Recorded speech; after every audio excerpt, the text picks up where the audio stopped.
आज की कहानी है परफेक्ट वुमेन। जब से गौरी के ससुर का स्वर्गवास हुआ था, उनका ऊपर का खाली कमरा उसे काटने को दौड़ता। पति अनुज सुबह के गए रात तक लौटते। उसका इस अकेले घर में जरा भी मन न लगता। कमरे के साथ अटैच बाथरूम और किचन भी था। बहुत सोच विचार कर उसने वहाँ एक किराएदार रखने की सोची। वैसे भी नोएडा के उस कमर्शियल एरिया में ऐसे कमरों के लिए बहुत ऊंचे किराए मिल रहे थे। उसने कॉलोनी के किराना स्टोर पर एडवर्टाइजमेंट लगा दी। उसे ही पढ़कर पाखी आई थी। मुंह में च्युइंगम, चुस्त आधुनिक लिबास, हाई हील्स की सैंडल और इधर उधर दौड़ती लापरवाह सी नजरें। बिल्कुल बिंदास। किसी मल्टीनेशनल कंपनी में एग्जीक्यूटिव थी। देखिए, मेरी शिफ्ट में ड्यूटी रहती है। वर्किंग आवर्स भी फिक्स नहीं है, सो रात को अक्सर लेट भी हो जाता है। यदि आप लोगों को इस बात पर आपत्ति है तो पहले ही बता दें। पिछली जगह जहाँ रहती थी उन्हें मेरे देरी से आने पर प्रॉब्लम थी। You know this middle class mentality. लड़की के लेट आने को सीधा करेक्टर से जोड़ते हैं। पाखी आंखें चढ़ाते हुए बोली। गौरी के कान खड़े हुए। वैसे भी पाखी गौरी की अनुपस्थिति लगभग नकारते हुए सारी बात अनुज से ही कर रही थी, और ये बात उन्हें जरा भी अच्छी नहीं लग रही थी, जैसे वो बात करने लायक ही न हो। जबकि उसके हिसाब से तो लड़की होने के नाते पाखी को घर संबंधी सभी पूछताछ उनसे ही करनी चाहिए थी। नहीं नहीं, हमें कोई प्रॉब्लम नहीं है। वैसे भी ऊपर का अलग एंट्रेंस है। मुझे अपनी कार के लिए पार्किंग अरेंजमेंट भी चाहिए। मैं उसके लिए एक्स्ट्रा पे करने को तैयार हूँ। पाखी बेपरवाही से बोली। गोरी के भीतर सब सवाल चल रहे थे। ओह, पैसे का बड़ा रोब है इसे। अकेली रहती है, देर से घर लौटती है, पिद्दी भर की छोकरी, और अभी कार में चलती है। ऊपर से तेवर देखो। पता नहीं अनुज क्यों तेज तरार लड़की से इतने अच्छे से बात कर रहे हैं। चलता क्यों नहीं कर देते। वैसे भी ऐसी लड़की रहने से मेरी चिंता कम नहीं होगी, बल्कि बढ़ेगी ही। हमारे पास तो टू व्हीलर है, हमारी पार्किंग में ही गाड़ी पार्क हो जाएगी। रूम के साथ किचन भी है। वेल, उसकी मुझे जरूरत नहीं। मुझे कुकिंग नहीं आती, मैं बाहर ही खाती हूँ। कैसी लड़की है, इतनी बड़ी हो गई है लेकिन कुछ पकाना नहीं आता। मेरी माँ ने तो 10वीं तक आते आते सब सिखा दिया था। क्या करेगी ये अगले के घर जाकर। ऐसी लड़कियों के ही तलाक। गोरी की नाक भौं सिकोड़ने के बावजूद अनुज ने सब कुछ तय कर लिया। क्या खराबी दिखती है तुम्हें इस लड़की में। पढ़ी लिखी है, नौकरी करती है, लेकिन देर रात तक बाहर रहेगी। अरे इसमें क्या है, आजकल ज्यादातर मल्टीनेशनल कंपनियों में नाइट शिफ्ट रहती है, 24 घंटे काम चलता है। फिर लड़के हों या लड़कियां, सबके लिए बराबर रहता है। मगर गौरी आश्वस्त नहीं हुई। बस अब ये अगर मगर छोड़ो। तुम्हारे छोटे शहर में ये सब नहीं होता, पर यहाँ ये आम बात है। तुमने तो अपनी दुनिया बस घर के चार दीवारी में ही समेट रखी है। कितनी बार कहा, समय के साथ खुद को बदलो, कुछ बाहर के बैंक के काम सीख लो तो मेरा थोड़ा बोझ कम हो। पर नहीं, और जो लड़कियां समय के साथ चल रही हैं उनमें तुम्हें कमियां नजर आ रही हैं। कहकर अनुज सो गए। पर गौरी की नींद अभी कोसों दूर थी। अरे क्या जरूरत है बाहर के काम की, ये काम तो मर्दों के होते हैं। मैं क्यों सीखूं, घर भी संभालूं और बाहर भी, भला कोई बात हुई। गौरी अनमनी सी लेट गई। पाखी उनके घर शिफ्ट हो चुकी थी। उसका बिंदास बेपरवाह रवैया गौरी की आंखों की किरकिरी बना हुआ था।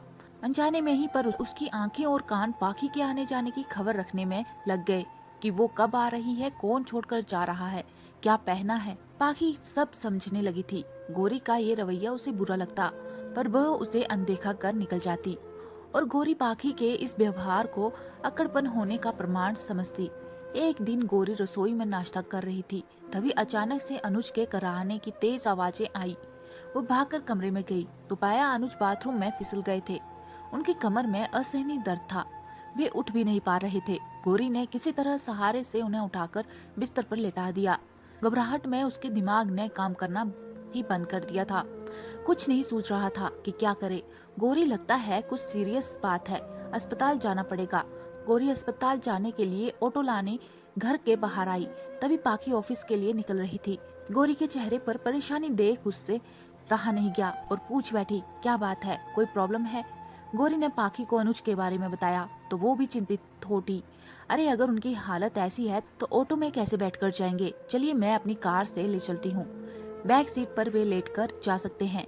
उस वक्त गौरी किसी किंतु परंतु की हालत में नहीं थी। उसने पाखी की बात मान ली। दोनों ने सहारा देकर अनुज को धीरे से बैक सीट पर लेटाया और अस्पताल की ओर चल दिए।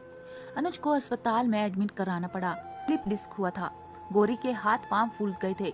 उसे तो ठीक से फॉर्म भरना भी नहीं आता था। हॉस्पिटल की सारी फॉर्मेलिटी पाखी ही निपटा रही थी। घर के किसी बड़े जिम्मेदार व्यक्ति की तरह उसने बड़ी ही कुशलता से स्थिति संभाली। जब पेमेंट करने की बात आई तो गोरी को याद आया कि जल्दबाजी में वो घर से अधिक पैसे लेकर नहीं चली थी।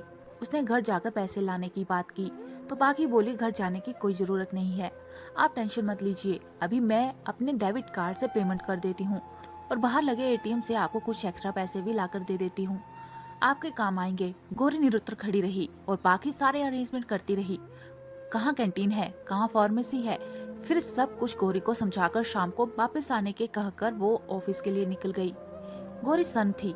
जिस पाखी के लिए उसके मन में जरा भी सम्मान नहीं था, जिसे वो आजकल की बिगड़ैल लापरवाह लड़की समझती थी, आज वही उसके लिए किसी देवदूत से कम नहीं थी।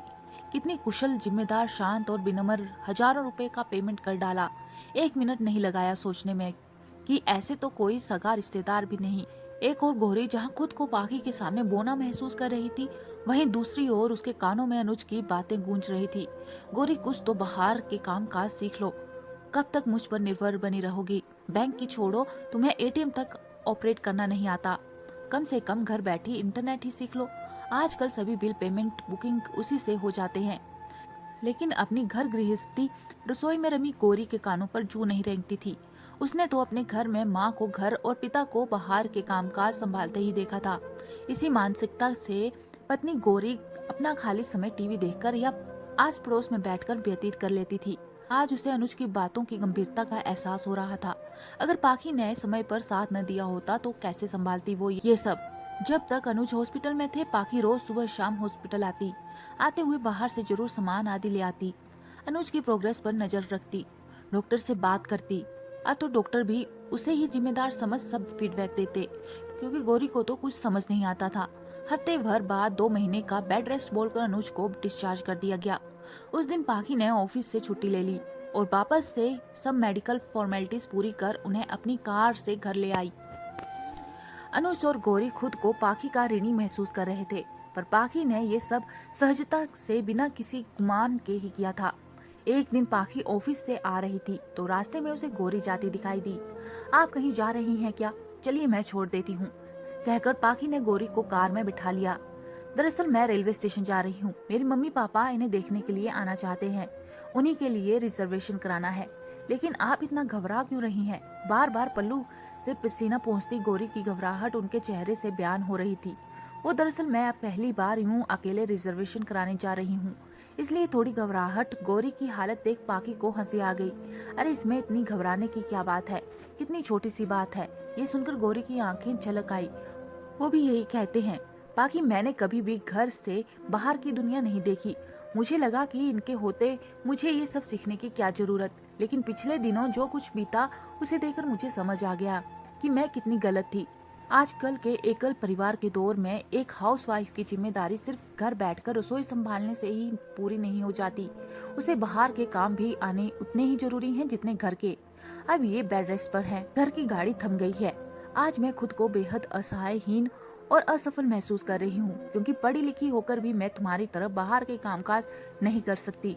इतना सुनते ही पाखी ने गाड़ी के ब्रेक लगा दिए और यू टर्न लेकर घर की ओर जाने लगी। अरे कहाँ जा रही हो? मुझे रिजर्वेशन उसी के लिए जा रहे हैं। देखिए, जिस काम के लिए आप रेलवे स्टेशन जा रही हैं वो काम घर बैठकर इंटरनेट के माध्यम से भी किया जा सकता है, और वो भी बिना लाइन में लगे। और ये काम आज आप ही करेंगी क्या? मुझको कुछ नहीं आता। देखिए, आज से मैं आपको धीरे धीरे इस तरह के बाहर के सभी काम सिखा दूंगी, जिससे आपको कभी भी खुद को हीन या असफल नहीं समझना पड़ेगा। लेकिन इसके लिए मेरी एक शर्त है। वो क्या? आपको याद होगा कि मैं पिछले महीने कुछ दिनों के लिए घर गई थी। दरअसल मेरी सगाई हो गई है, शादी अगले साल होगी। अब मुझे ये सोच सोच कर पसीने आ रहे हैं कि शादी के बाद मैं घर कैसे संभालूंगी। कभी कुछ नहीं सीखा और बिना कुछ सीखे जाने शादी कर ली तो मैं भी आपकी ही तरह खुद को हीन या सफल समझने लग जाऊंगी।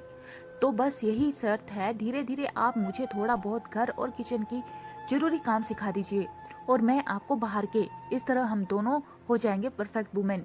पाखी ने हाथों से माधुरी दीक्षित के स्टाइल में इशारा कर कहा तो गोरी की हंसी फूट पड़ी। सीखने सिखाने का जो सिलसिला उस दिन से जारी हुआ वो आज तक कायम है। अब उस घर में एक गृहिणी और एक वर्किंग वुमेन नहीं बल्कि 2 परफेक्ट वुमेन रहती हैं।